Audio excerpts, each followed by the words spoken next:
Welcome to Sherwood, Tennessee. If you've never been here, it's about 10 miles down State Highway 56 from the University of the South in Sewanee. Or if you're coming up from the south, it's about 6 miles up the road from Anderson, Tennessee, which sits right square on the Tennessee-Alabama line. As you can see, it's a small place. Not much traffic, except for the trains.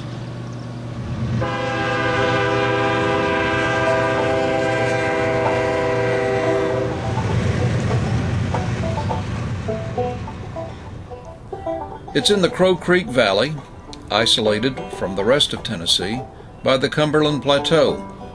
But most people who live here like being off by themselves in a quiet and peaceful place. There's not much to the downtown anymore: the post office, a gas station, and the volunteer fire station. It wasn't always like this, however. At one time it was quite a booming place. There's not much left of the boom times, but if you know where to look and when to listen, you might just catch a glimpse of a time gone by. We started off with some scenes from Sherwood Springs, and we'd like to take you back there to look and listen. Charles D. Sherwood, former Lieutenant Governor of Minnesota, thought the mineral springs in the beautiful valley would make a perfect place for a resort.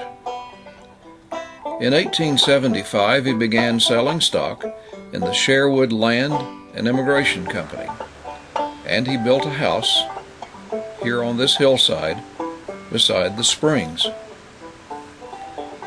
and waited for the money to roll in.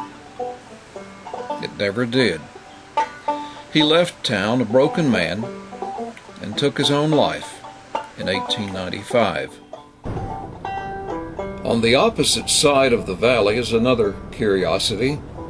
Strangers driving through town think they've discovered the ruins of an ancient castle from the days of Robin Hood from another place called Sherwood. But if you look and listen, you'll see this too is a reminder of bygone times.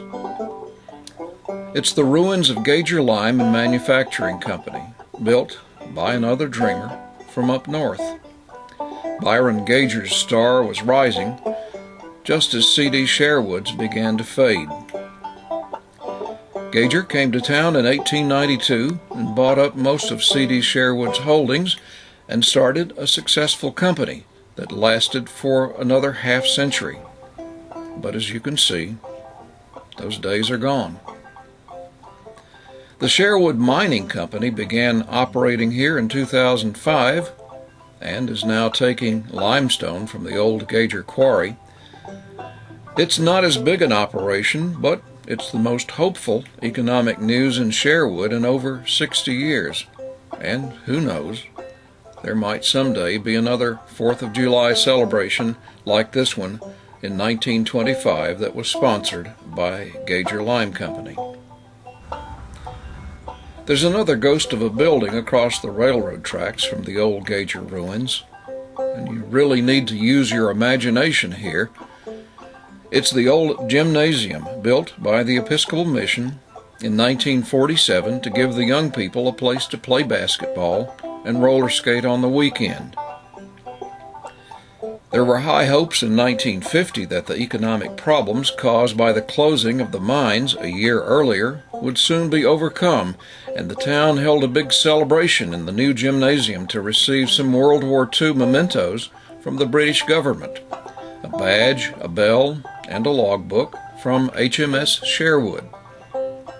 No one knows where the bell and the logbook are, and if they do, they're not saying, but the badge is safe and sound on the courthouse wall in Winchester. The 1950 celebration was a big one.